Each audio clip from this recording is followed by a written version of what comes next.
What is going on, everybody? Welcome back to the Get and Done podcast. My name is John Kera, and today we are going to be talking to the current bare knuckle fighting championship welterweight champion of the world, Dustin Pague. Now let's get straight into the episode.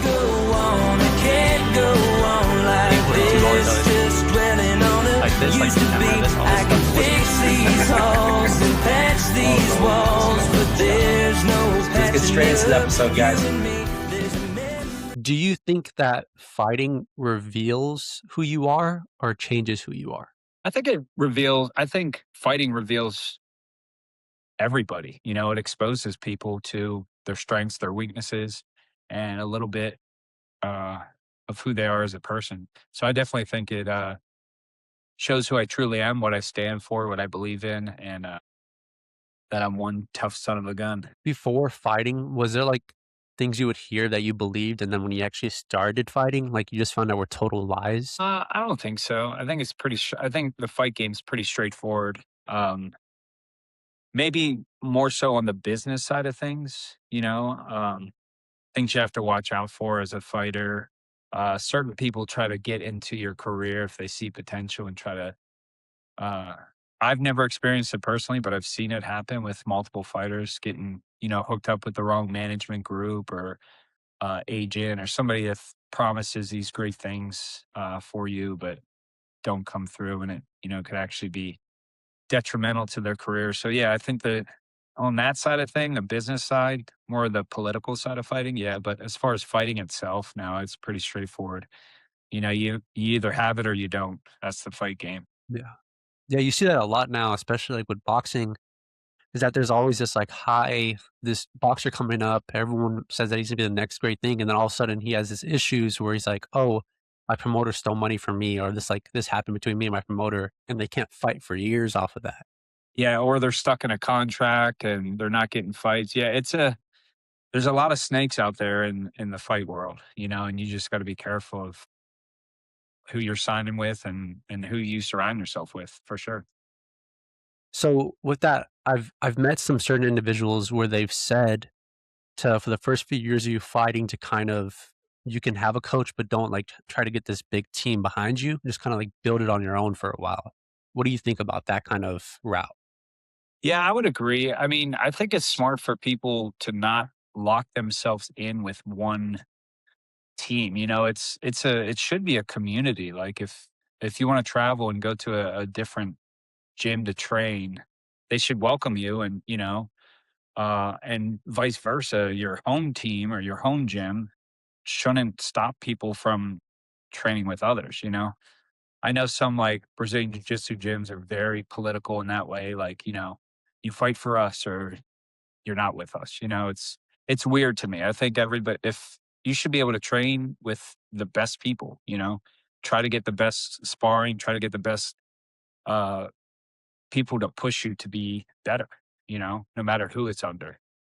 But that's my philosophy, but not everybody agrees with that. So you kind of got to find your own way. True. So Yeah. when it came to kind of the mental side of the fight game for you, was there ever a moment where you're kind of like scared going into a fight, or like as you grow in your career, like fighting for the belt, was there like that moment where it was kind of you felt a little bit of that inside of you? I feel fear every time I fight. I've been fighting for 20 plus years and I feel the same fear and nervousness as I do now for my first fight.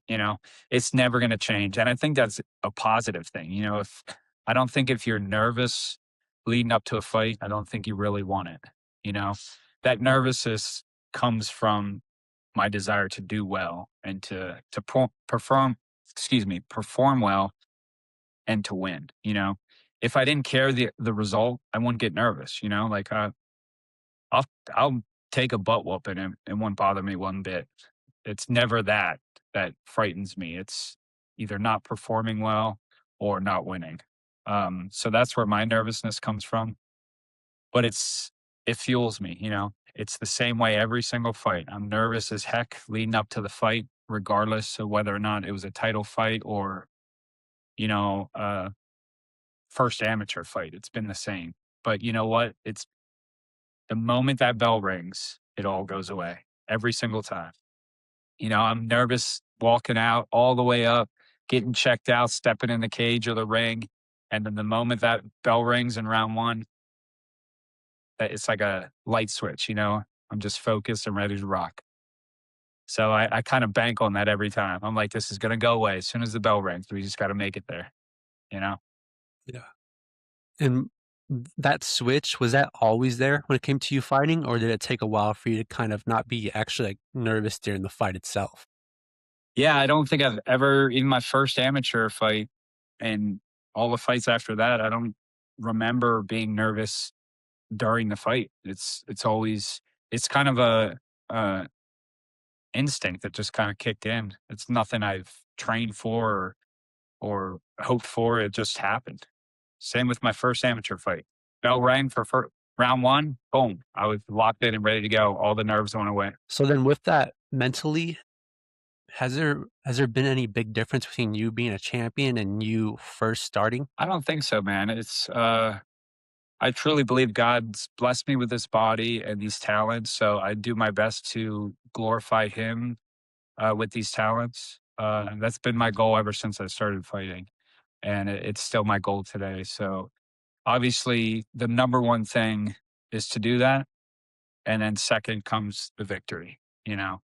And, but overall, to glorify God in victory or defeat is my true goal. So when it comes to the whole journey, there's always going to be wins and losses, even if it's just a loss that happens during training. And what is to you the biggest learning, like kind of moment between that? Is it winning or is it losing? I, uh, the old saying, "You never lose, you learn" type deal. It's pretty accurate. I mean, obviously, losing sucks. Like nobody likes to lose. If you're a true athlete, you hate losing.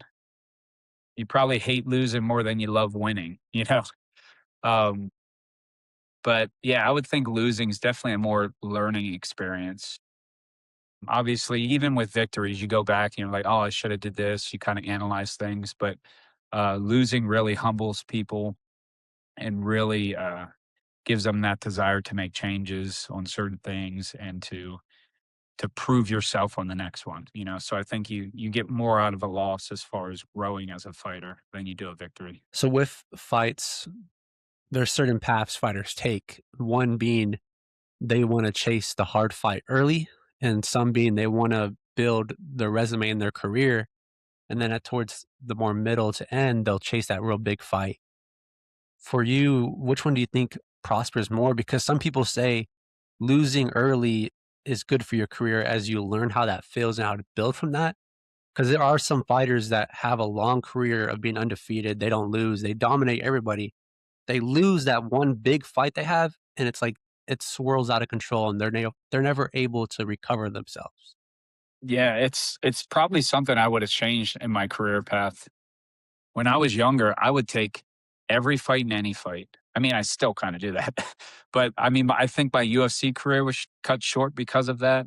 Um, Heck, even as an early pro, I fought Dean Thomas when I was 20 years old. You know, a guy that's fought BJ Penn in the UFC, and I was barely a blue belt, had hardly any fight experience. But at that time, I thought like, hey, if I wanted to get to the UFC, like I got to just fight all these big name guys, these tough fighters. That was kind of the direction I was told to go. But I mean, Dana White himself said, "Pad your record." You know, they want those flashy records, 10-0 guys. They don't care who you fought. I didn't know that back then. You know, I just took any fight I could. And even during my UFC career, I had for a while before fighting was so um, popular and they have, you know, UFC fights every week now.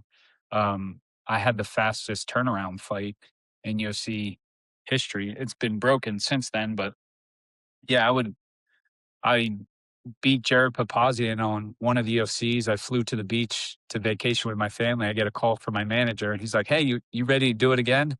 I'm thinking like months down the road. He's like, Ken Stone's opponent fell out. They need you in 6 days. So I'm like pounds overweight. I'm like, yep, I'll do it. Cut 34 pounds in 6 days and fought Ken Stone 11 days after my UFC victory. So um, I didn't always make the best decisions in my fight career. And I think fighters should pad their record a little bit, get a nice, some winnable fights, boost your confidence. And then every once in a while, take on those challenging high level guys that are going to really test the type of fighter you are. Um, and then, adjust accordingly. But yeah, I went a little different on that path. So, what do? You can't live in regrets. You just move forward. So then last question for you here. What is your biggest takeaway from fighting? I think fighting helps me out tremendously. There's so much discipline and um, mental game that goes into fighting, and you can relate it a lot to life.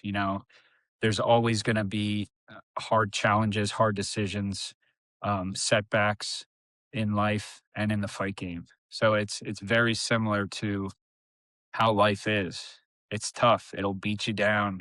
It'll hurt. But to be successful in fighting and in life, you got to get back up and keep swinging. So it definitely impacts me as a person to know that things are going to get tough, things are going to be rough, but if you keep swinging, you'll be successful. Burning memories till they